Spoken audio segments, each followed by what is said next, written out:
history and models for education and that kind of thing. You know, what you heard previously was advice from one group, and they're hoping that you look at things through the kind of lens that they painted. Really, from the continua exercises, Mary's going to talk a little bit more tonight about metrics. They have diverse opinions on subjects where they never reached resolution, but they were still able to function as a group, reach consensus on what they did, and produce a document that's a useful document. I just felt like they were so much more restrained, I guess, in their vision of what, based on what we've been talking about. That we're going to have a presentation from the Community Character Working Group first, and then we'll have a very short break, and then break out into the various working groups and focus group for the rest of the afternoon and evening. So I'm going to give a very, very brief couple of remarks about the Character Working Group and what they've been doing. As you know, the Vision Committee charged each of the working groups and the focus group to take a deep look at a series of strategic questions related to the new airport. And the Character Working Group has been working very hard on really what's the big picture role of the Aspen Airport in our community. How should our values and goals inform the planning for future operations of both general aviation and commercial service? And conversely, how will our future airport best reflect the values and goals of Aspen and Pitkin County and our greater community? They've done a great deal of work. They've really been diligent about this, and you're going to hear a lot more about it tonight. They've created a series of what they call success factors, which they hope you will use, other groups will use, as a lens through which to consider your own work and eventually your own recommendations. With that, I want to thank the Character Working Group for some really good thought that they've been putting into this, and invite Cindy Hubin up to lead us through this process.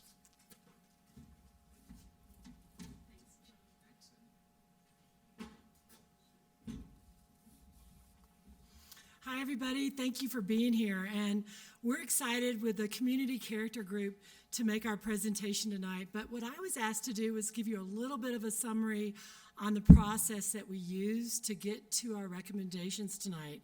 And this is my slide showing that really our hair was on fire. We didn't know what we were doing in the beginning, because community character, how do you get your arms around that? How do you define it? How do you make it work? How do you make it something that you can pass along to other people in more tangible working groups, like, you know, a technical group or an experience group? So we had quite the challenge, and we went through quite a bit of hair burning before we got to the point where we next, I'm assuming, whoops, yep, there we go. We got to the point where we felt like we could look at the community values that everyone looked at together, and then we also looked at, thank you, and then we also looked at the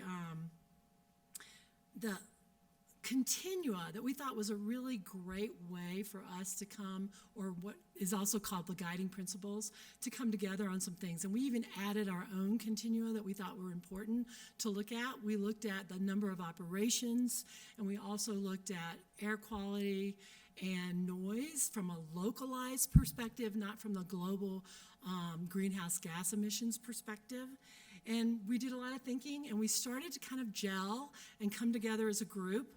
And what I like to think about sometimes is how many people remember the Little Annie restaurant walls, where all the pictures on the wall had people who were diametrically opposed to issues in the community, and their pictures were together, sitting across the table, having discussions? Well, that's how I felt about our group. The commissioners couldn't have done a better job of picking a more diverse group to get together and try to come up with consensus on a lot of issues. And so the next thing, let me see if I get this one right. Sorry, we didn't practice this ahead of time. Let me try that one. The next slide, Andrew. Thank you.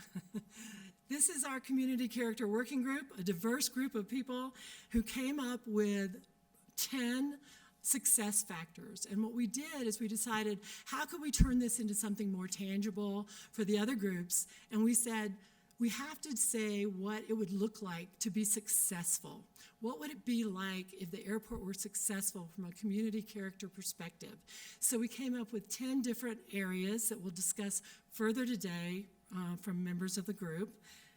And from there, we decided, and I'm going to need help again, we decided that we needed to tell our story, and we needed to stick our necks out a little bit and talk about who we are as a community. And luckily, we had a couple rock stars who were really great writers and helped us through that. And what we did with our story is we turned it into a narrative that's part of our package that tells about who we are and what community character is to us.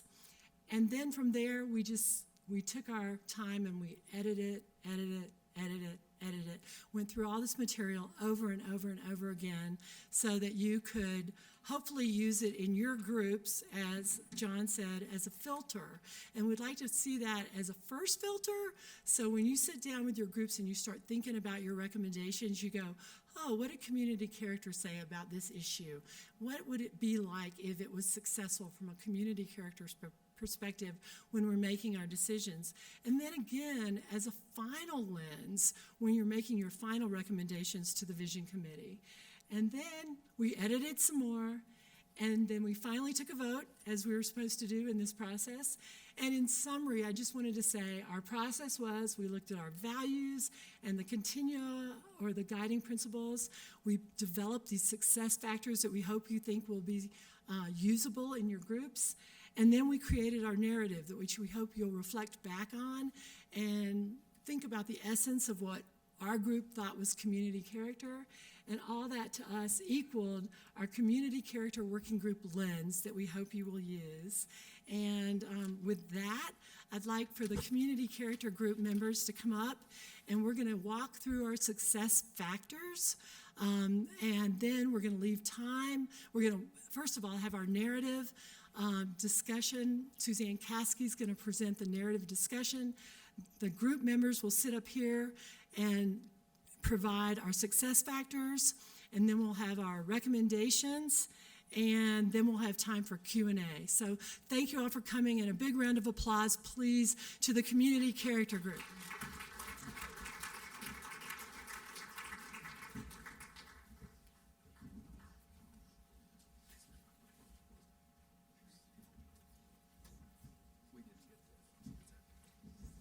Thank you.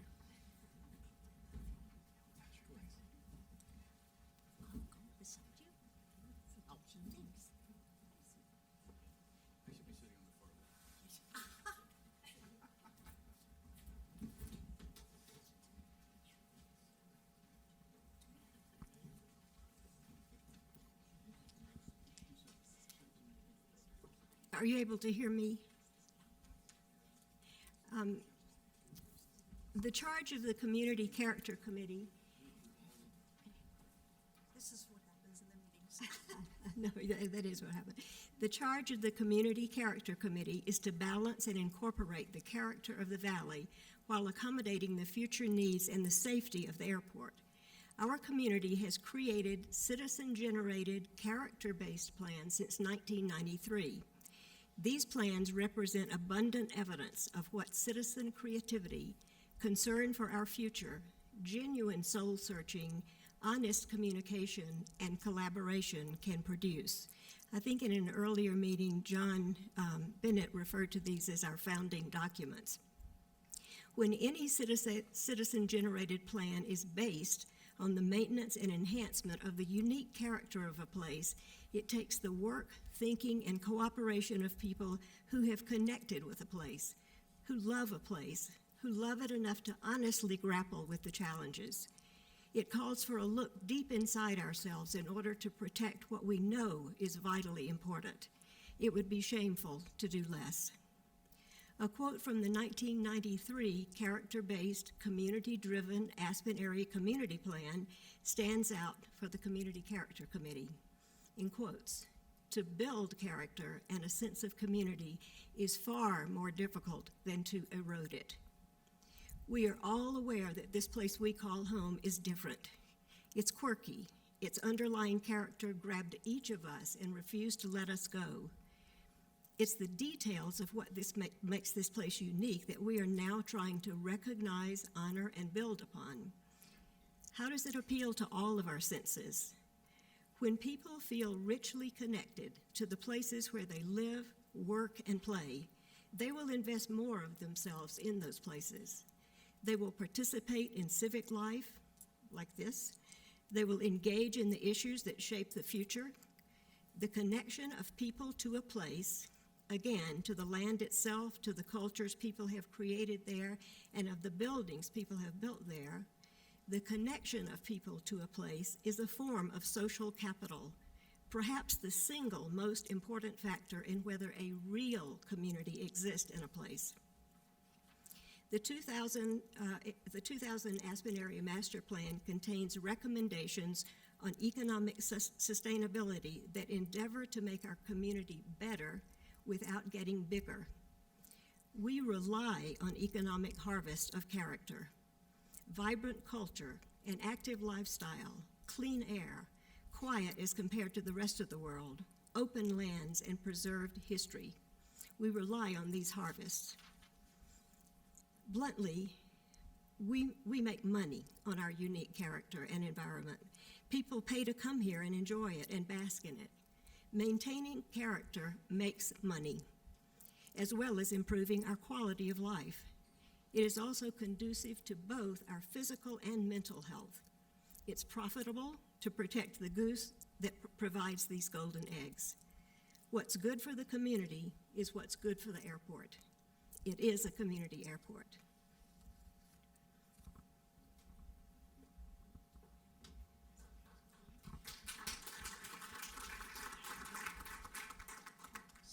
Who's next? I think I am. My name's Bill Dinsmore. I was asked to opine on safety issues. As we all know, that the first and overarching concern for the group when we first met was about safety. And unfortunately, it was an issue that we didn't have any information on. We didn't have any information on air quality, for example, testing air quality at Buttermilk, where our kids and grandkids gather on Saturdays to go skiing, or at the Airport Business Center, or at Colorado Mountain College. We know the air smells bad over there, but we don't know what's in the air over there. We also didn't have noise collection information outside of the immediate area of the airport that was done in the EIS. We didn't have information on the number of air crashes that have happened in a 20-mile or so radius to the airport. How many crashes have we had? How many deaths were involved? Were the causes mechanical? Were the causes operator error or some combination? Didn't have that information. We learned that the tower indicates something called an incident if two planes come closer than 1,000 feet together. How frequently does that happen? Is that a safety concern that we should be aware of and should take into our deliberations? Another issue on the air side was the number of operations per hour. If we were told that 30 was the number of operations per hour that was the level that we should be acceptable at the airport, we know it happens much more frequently than 30 operations per hour. Is that something that we should be concerned about? Is that a safety issue, or is it not? How frequently do we have aircraft, particularly not on the commercial side, but on the GA side, come into our airport and abort landings and have to make an emergency exit out of town? How frequently does that happen? What sort of aircraft are involved? What sort of pilots, what sort of training do they have or not have? Are these planes registered in the U.S. or are they foreign registered? Is that a safety concern for us? Absolutely. Okay, I've got one more minute of safety concerns. Anyway, so we also didn't discuss vehicle trips in and out of the airport. And what else? A note you made for me. Anyway, that's it. That's about my 1 minute of safety concerns.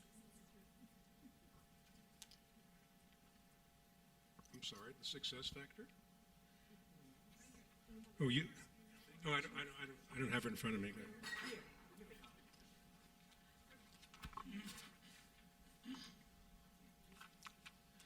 We'll prioritize investments in policies, procedures, and technology that minimize the risk of crashes, accidents, and hazardous material spills, enhance requirements for pilots flying into our airport, develop potential airspace zones, maintain equal safety and security perimeters for commercial and GA aircraft operations, and require that GA aircraft and pilots for hire adhere to the same safety and security requirements of commercial aircraft and are certified by U.S. standards, not international standards.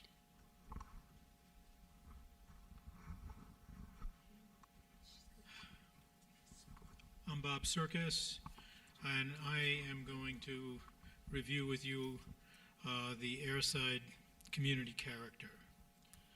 We had a couple of factors that we came up with. The Community Character Committee believes that the current passenger capacities, approximately 76 passengers, is the right match for our community character. And we would encourage remaining at or near this capacity when evaluating next generation aircraft. We also would like or recognize that new classes of commercial and particularly GA aircraft may bring unintended consequences, particularly to local pilots, and we request that when researching, evaluating these new classes of aircraft, that these consequences are thoroughly vetted as to the class of aircraft and their effect on other parts of the airport operation. And that is a summary for airside community character.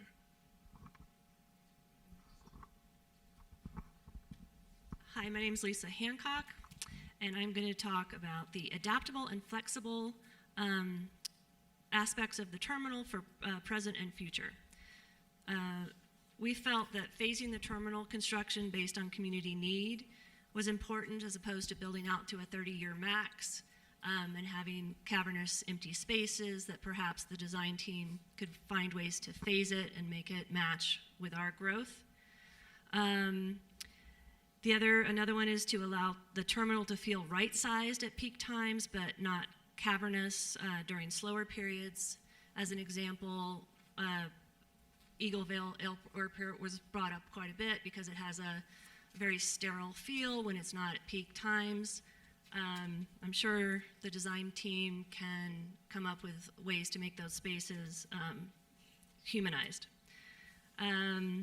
Design infrastructure for a carbon net zero future, and this is in all areas, the terminal, LEED certified, that kind of thing, as well as airport operations ready for electrification because they have those units they use to keep the planes warm and running that put off a lot of exhaust. We'd love to see that electrified and to reduce our impact.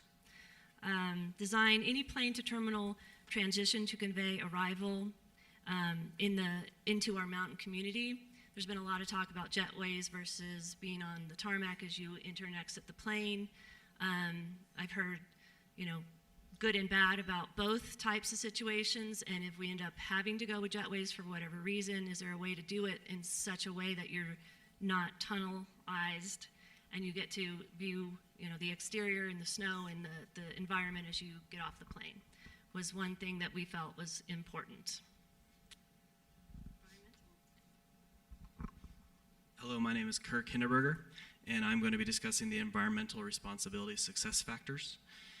The first one is we would really like to see the completion of a baseline emissions study. This would look at such things as VOCs and other emission particulates, both at at and immediately around the airport. This would actually be studying the emissions, not a model, a computer model, but actually some sort of monitoring stations. And also potentially in Aspen and or other baseline areas. We really don't feel like we know exactly what's in the air at the airport. I live across the street, so you can smell it, but it'd be good to actually know what is out there so we can know what it's doing to us as a community. Also identifying targets that we want to reach. We foresee actually making a goal of decreasing emissions by 30% over the duration, and in order to do that, we need to know where we're at and where we want to be. Additionally, we want to incentivize and accommodate aviation innovation, for example, clean emissions. Fully explore policies, local, state, and federal, to mitigate impacts. For example, idling. So we basically want to leverage both local policies and also make sure that we're allowing innovation through new technology to reduce the impact on the environment. We also want to look into the reduction of APU usage, and that is basically generation of power on the airplanes by burning jet fuel and or sometimes land-based generators are used while airports are at the airplanes are at the airport. I want to look at the potential of using electrical hookups for airplanes to power them while they're at the airport. And also we want to, we'd really like to see making environmental responsibility part of the airport's culture for both commercial operations and passengers as well as general aviation. In a perfect world, we'd love to see adding environmental responsibility as part of the airport's mission. I think we would all agree that protection of our environment is a big part of our local community's character. And so not only would that align with our local community character, it would also align with the stated goals and values of the Pickens County government, which if you look at any of the posters, some of they're in here, but when we meet over at the county buildings, it clearly states that environmentalism is a priority of the county. And since the airport is an extension of the county, I would naturally think that that would be included there too. And of course, both at commercial and GA. And lastly, we'd like to see some work with local partners such as Rocky Mountain Institute and other entities, NGOs and or commercial, to really help drive some of these environmental initiatives that we've discussed today. Thank you.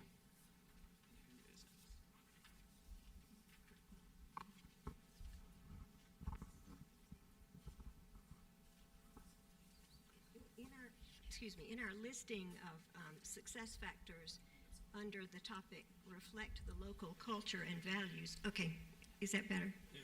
Yeah. These are included. Act as a portal to this Aspen Snowmass Roaring Fork Valley experience. Help guests quickly orient themselves to our community's pace, character, and values. Cleansing them. Now, there's some people on the committee that have a lot of trouble with that word of cleansing, but I think you know what we mean. Taking it off their shoulders. Well, I'll use lifting it off their shoulders, of whatever tensions and hurried expectations they may have arrived with. Display what the Aspen community is as soon as you enter this portal.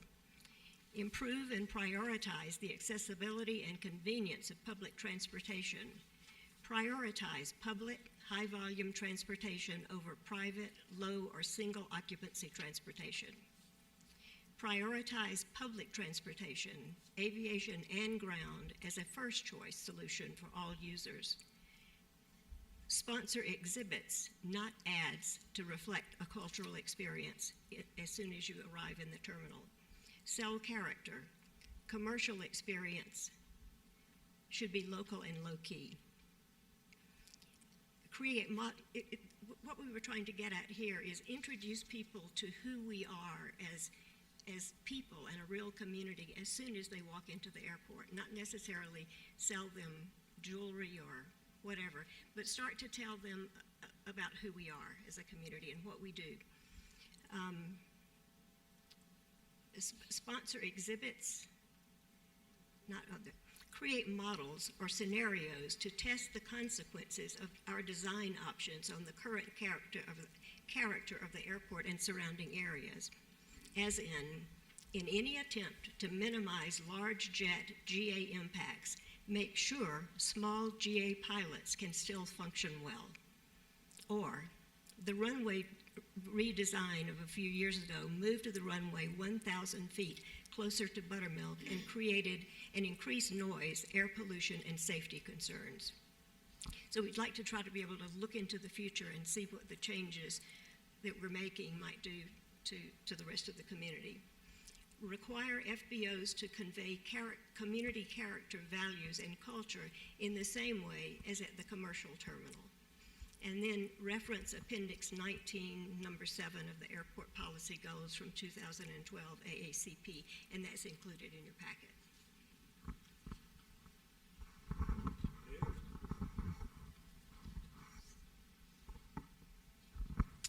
Michael Miracle. I was asked to summarize our success factors for economic vitality. There are 4 of them. Number 1 is to take steps to ensure affordable flights for locals who, as we learned, represent 28% of employments at the airport. Number 2 is the terminal should be initially big enough to support the current economy of the valley and flexible enough to accommodate the 8% growth that the groups have agreed to. Sorry, 0.8%. Yeah, we made a big leap there. I'm sure you don't mind.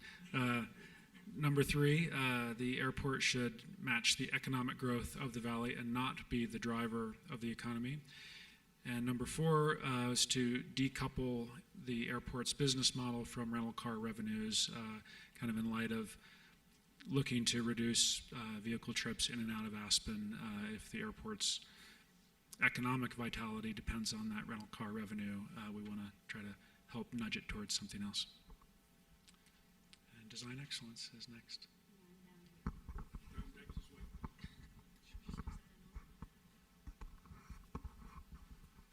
I'm Sarah Garten, and this is what we hope for our design excellence in the new airport. Build terminal spaces that can handle peak capacity, but not feel built for peak capacity. And the terminal represents the area's history. We really would love to see that in the design. Create spaces that are peaceful with appealing dwell time. There can be a lot of dwell time in an airport. Make an iconic, innovative building, a local landmark that will be recognized immediately as Aspen's airport, unique and reflective of a town that has hosted internationally renowned design conferences. Locally sourced programming, food, engagements, education from our own institutions. Design around the arts and culture that we want in the terminal, not how to fit the exhibits within the terminal. Integrate technology, but don't over-accommodate it. Design a terminal that accommodates all levels of mobility. Efficiency? This is not efficient.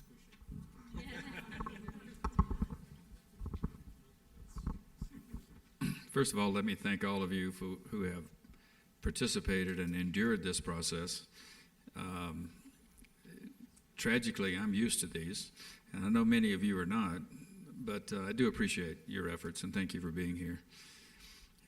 In terms of efficiency, the committee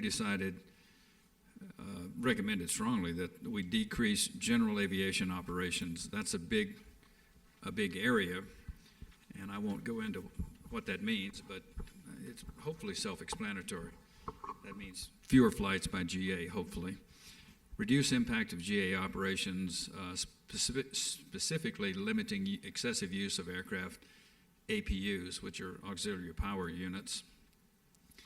And another item that's mixed in with this is more parking and less idling.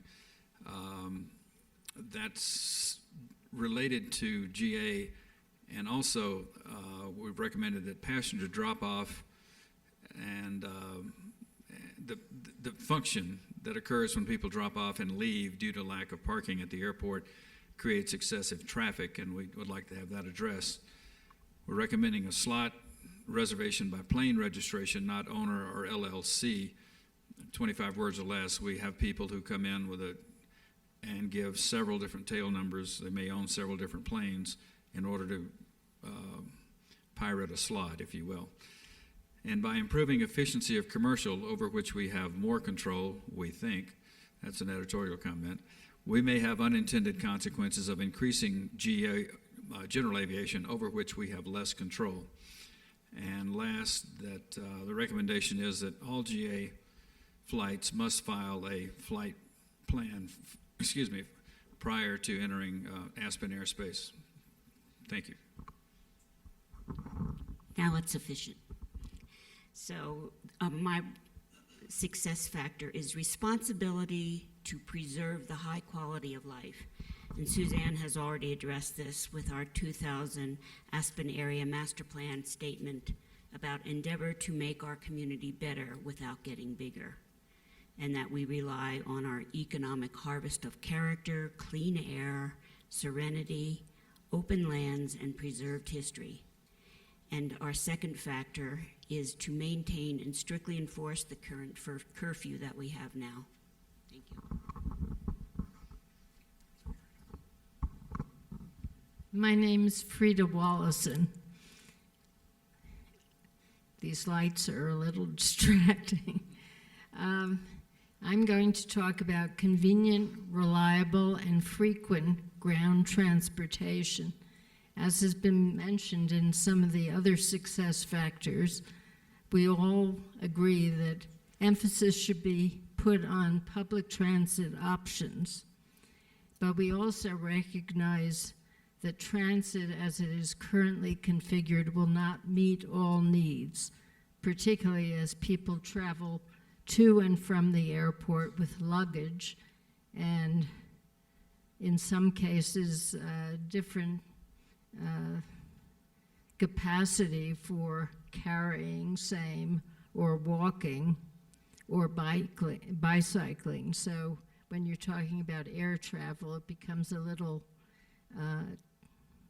challenging to try to envision how public transit can be improved to accommodate it.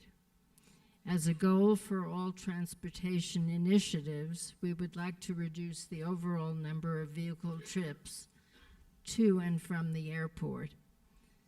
We also recommend increasing signage and wayfinding of the transportation options to and from the airport.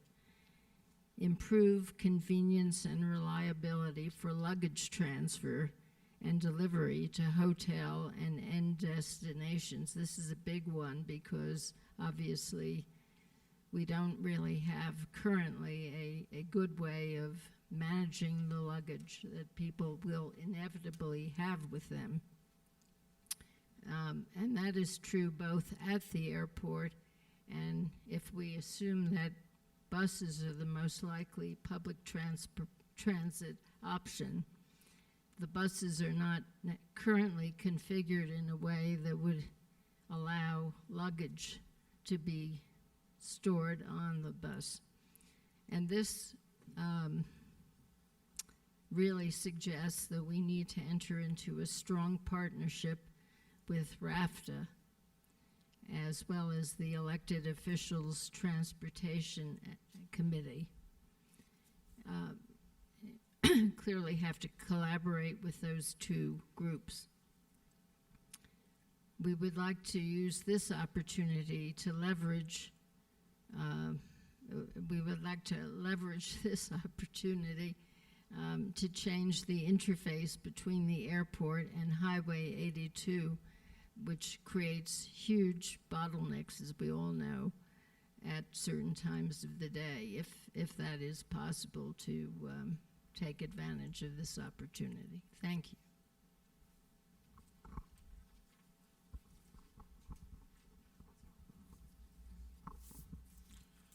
Well, you got me again.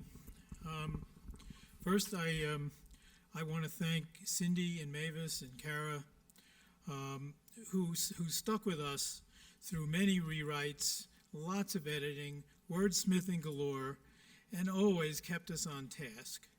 And also thank my fellow colleagues on the committee for their ideas, for their hard work in moving towards compromise when we didn't agree, and for generally being a successful group of people to get this report out on time and under budget. So I thought since you've all had the results of our report with the stated conclusions and recommendations, I thought I would provide a little bit of background to how or some of the issues that we were dealing with and how we kind of resolved them, and actually how we resolved them is what you have in your report.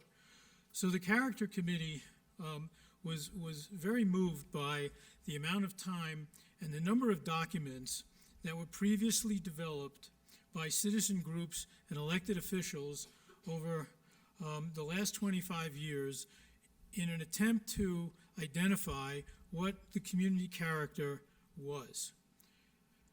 We believe this work provides a timeline for the vision of Pitkin County aspen snowmass basalt, and some of the concepts have changed, but many of them have not. And we believe these concepts need to be protected as we plan our airport for the next 25 years. As the committee went through the process, there were numerous differences of opinion that were discussed and sometimes argued until a solution acceptable to all was found. The airfield expansion caused significant anxiety and concern. The potential yet still unknown effects of larger capacity aircraft, both commercial and GA, on the character of Pitkin County and the surrounding areas was paralyzing to some of us. As a result, we have included a request for the working groups and the Vision Committee to thoroughly explore the consequences of each decision, specifically looking for those actions that may negatively affect our community character. Any such actions found would be reopened for discussion to eliminate or mitigate the negative impact or find an alternative solution. We have one chance to get this project right, and it will require continued diligence as we move on. The committee would also like to highlight the lack of current data on the condition of air quality, noise levels, and vehicle trips by both commercial and GA. We believe this information is critical to determining future goals for reduction, predicting impacts, and measuring effectiveness of the airside improvements. Collection of this data should be a priority and completed as soon as possible. It was clear to the Character Committee that the terminal was the area most in need of improvement. It has become inefficient for both passenger and staff, improperly laid out for today's security requirements, and lacking in access for public transportation. We do our best, but in effect, the requirements of today have made it a challenge to operate. Therefore, the Character Committee recommends the terminal receive priority for planning and construction. It should be the first part of this project to be built. Thank you all for your time today. All of us in the Character Committee look forward to the results of your deliberations. Good luck, and thank you.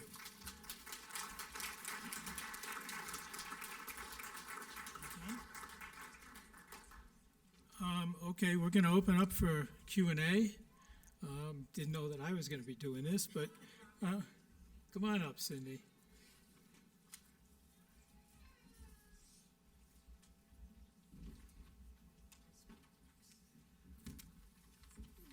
Our report was sent out ahead of time, but we're not sure if everyone had a chance to look at it. But if you have, and if you could have absorbed what we were expressing tonight in terms of the success factors and the community story and our narrative, if you have questions, we have a couple minutes and we'd like to take your questions so that we can clarify anything. So when you go into your other committees, you have a base understanding of what our committee was trying to relay to you. And it's not the last time you get to ask us these questions, but we're open for questions now. Anyone have any questions for us? Yes.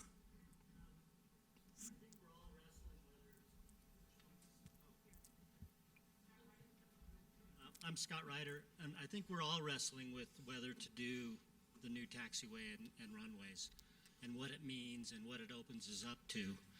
Would you rephrase your consensus answer on that? Because I thought I understood it to be that you wanted to keep the runways and taxiways as are, thereby precluding newer, bigger planes. Did I misunderstand that, or could you add to that?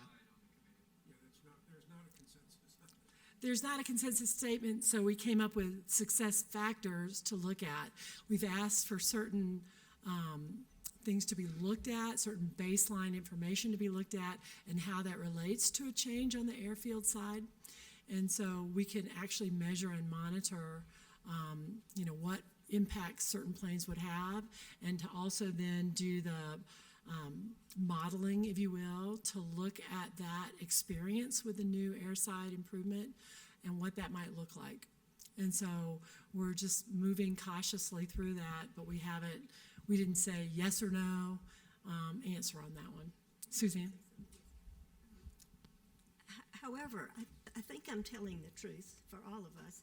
We'll let you know. All right. That we did prioritize the terminal. And I'm going to read, yeah, that's what I was just going to read. This was in our last draft. It's titled Recommendations. The Character Committee unanimously agrees that the terminal improvements are urgently needed at the airport. The group is comfortable moving forward with a new terminal, using the success factors as a guide. However, each group should also consider unintended consequences that may result from their recommendations and impacts such actions may have to our community values. On the question of airside improvement, the group has felt hampered by the absence of baseline data within areas of community concern. These include current conditions for air quality, noise levels, vehicle trips to and from the airport that are generated by both commercial and GA service. Trying to predict the impacts of airside improvements, both positive and negative, without knowing where we are today, devolves into speculation guided more by bias than fact. For these reasons, the group recommends the following approach. 1, prioritize terminal planning. 2, fast-track data collection to create a baseline understanding of community impacts of current airport configuration for air quality, local emissions, noise levels, vehicle trips, and light pollution. And I know that the words fast-track are very important to all of us. 3, proceed with airside improvements only after the community has determined a baseline to include air quality, local emissions, noise levels, vehicle trips, discuss their impacts, both positive and negative, and confirm targets. This was our effort that we did a lot of talking about how to put a pause on moving forward with the airside improvements, or what was called a hard stop. We did not want to stand in the way of the community making progress towards something that we all know is important and needed. But we also felt we asked numerous times, all the way through our process, for some of the baseline data, knowing that what this group had decided in the very beginning was that if we were going to say things like reduce reduce noise levels or reduce emissions by 30%, we have to answer 30% of what? And until we know of what, we need to slow ourselves down a little bit, but fast track the data so that then we can move forward. We won't know whether we've met any of these success factors unless we know where we are now. So, Steve, does that answer it a bit more? Okay, we weren't trying to be wibbly wobbly. We hashed this out, and I think came to. We didn't want to come up with something where we had a majority report and a minority report. That wouldn't reflect community. And what happened within this particular group, when Cindy said at first it was a disparate group, oh my gosh, that doesn't begin to describe it. The most heartening thing for me, and I know some other people that feel the same way. I know Kirk and I talked about it last time. Michael and I have talked about it. Wayne and I have talked about it. From that disparate group and from heartfelt arguments throughout all of this and weighing and tugging and pulling, what happened is that slowly, this group coalesced. It didn't mean we gave in. It didn't mean that we came to compromises. We came up with something that we could all get behind. And for me, it was another experience of living in this fabulous community and seeing community be built day by day and meeting by meeting, because that's what happened for us, and I'm sure it's happening for all the rest of you. Steve, that sort of answers it. Okay. We've got a question in the back, the gentleman in the white, and then Howie. Thank you. You hear me? You hear me okay? First of all, I just want to commend you all. I've never seen anything like the kind of thought and creative input from the community that we were experiencing here for the greater good of all of us. I'm an aviation enthusiast and been around it a long time, and I'm just wondering if any of your group sessions, your group work individually and in the community, has anybody considered the relationship between, let's say, fuel price and the skip rate? And when I say skip rate, I mean airplanes, mostly GA, that drop in here, drop a passenger load, and then go someplace else to find cheaper fuel, or refuge because maybe there's not enough room at the end, if you will, in terms of ramp space. It's my understanding that Aspen has got the highest jet fuel price in the country, if not the world. And there is a unique opportunity here, I think, to look at something where you introduce a free market solution for competition to bring down fuel price that may ultimately have the measured effect of reducing the operational burden on the airport, thus making it safer. It would obviously create less pollution, not more, and less noise flying over, the Woody Creek area. So I'm just wondering if anybody's even thinking about skip rate versus, relationship to fuel price. Anybody?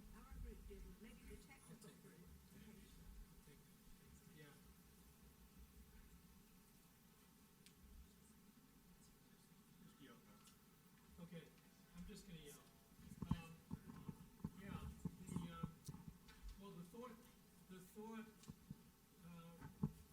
The thought process came out in the discussions about parking space for GA and recognition that I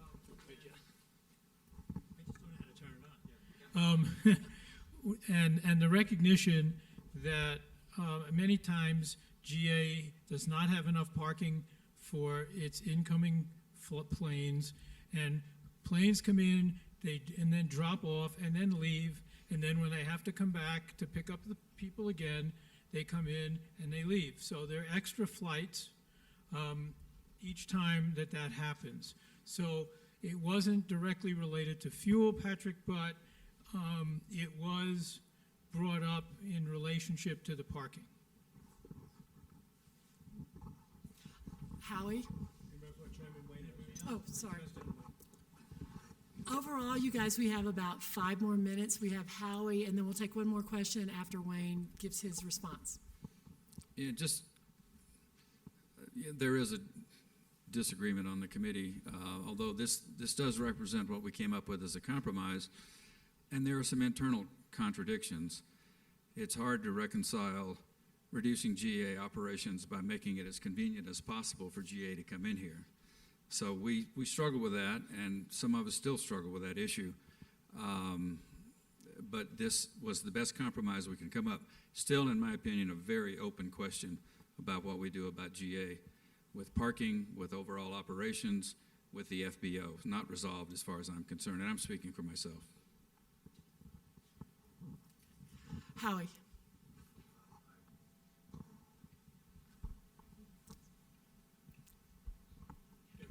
I'm good now.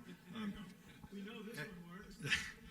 As it's been said, thank you very much for your collective effort to come to the point of general consensus with minority positions held in reservation. I personally would have liked to have been a fly on the wall at several of your meetings, but I'm learning a lot today. I'm on the technical working group committee, and what you've spoken about is quite relevant to some of the challenges facing us. Specifically, as Bill mentioned at the beginning on safety, that you said you wanted a 76 passenger plane capacity as your desired plane size. 2 questions with regard to that. Where did that metric come from? And if I may go back in history, if people can remember when we had the BAE 124 or 146 plane flying in here, I think that capacity was at least 50% higher than the 76 seats that you're talking about. So I'm trying to get a sense that from the technical working group, what's your rationale? What was wrong with the BAE 124 experience in terms of delivering people in and out of here? And if you could kind of elaborate on that. And did you discuss any flexibility, 20% more, 10% more? Where are you on that? I have the mic, so I'll start. But I'm going to hand it off. Basically, we were looking at current capacities and how those worked, and we felt we were comfortable with those. To increase the size of planes to be a 737, et cetera, was a little frightening, just based on many, many factors. So that's part of it. So I'll give it to someone who knows more. I don't know more, but certainly there was a lot of discussion in our group about keeping the capacities down and what that might lead to in terms of more planes, which is not necessarily a good thing from our perspective. So the tension between the size and what we're more or less used to right now, which we kind of feel comfortable with,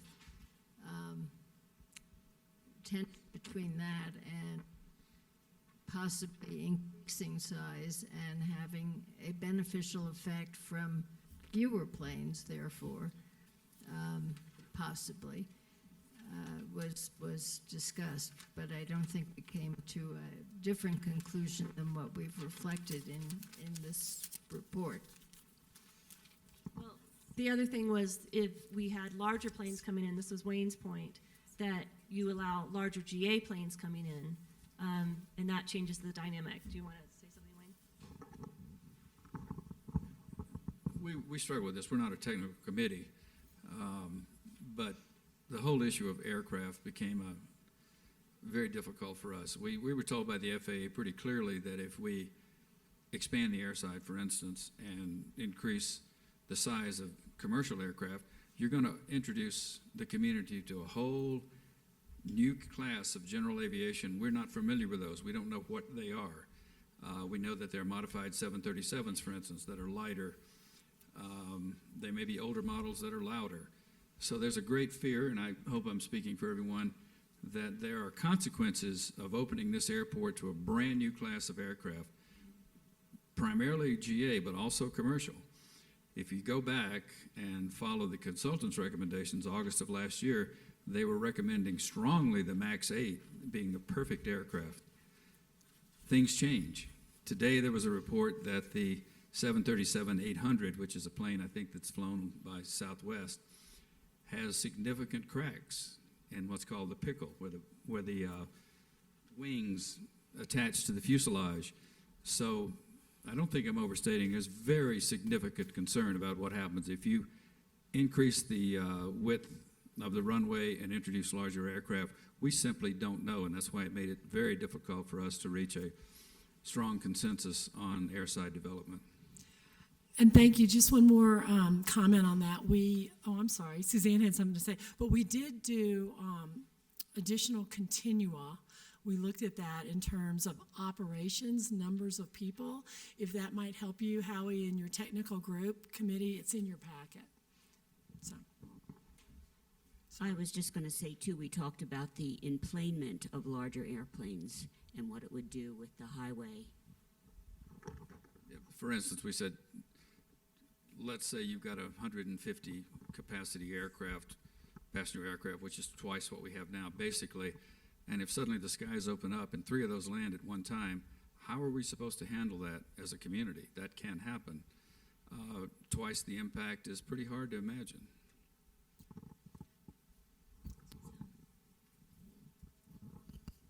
Howie, one thing that your question brought to mind was something that I've been thinking about throughout our discussions, and I don't think we ever really came to it, but I think if you consider it on our scale, say, versus the scale of Cinque Terre or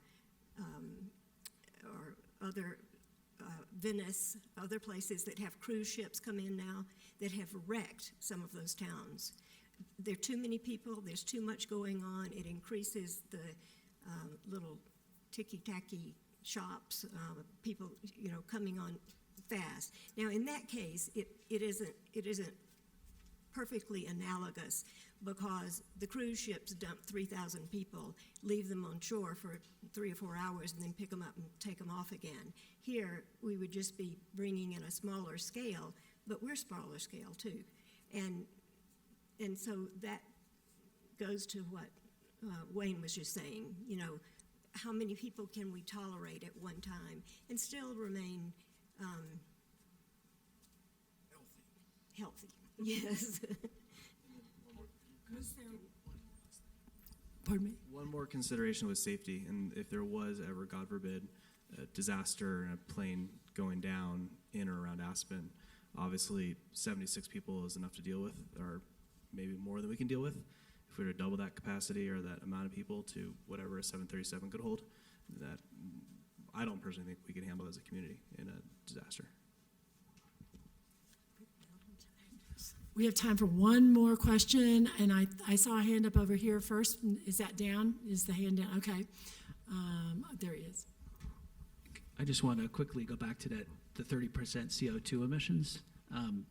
Where is that? So that's targeted by the end of next year, according to the chart. And I'm just curious how you got to the 30%, and is that realistic and achievable? Not by the end of next year. Well, it says by 2020, unless I'm reading it wrong.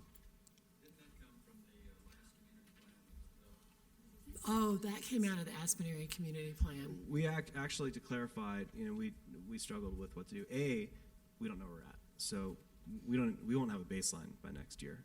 What we actually come up with the wording in this document is 30% at a minimum, and there's actually no time frame. And looking at this process would actually be a 30-year process as far as the time frame of the airport. Just real quickly, but how did you come to that target, I guess is my question. How did you come at 30% and 80%? Is that there's some science involved, or is that just kind of a random target? I'm sorry. Actually, there was a continua that was given to all the groups, and the entire group, which is called the guiding principles now, determined that a reduction of 20 to 30% of overall greenhouse gas emissions is warranted. And I don't know that there was a lot of information behind that in terms of the science that you're asking for right now. Personally, one of my early requests was for zero emissions in 30 years, but that didn't make the list. So, and actually, additionally, it's not just greenhouse gases; both local pollutions and greenhouse were two things considered.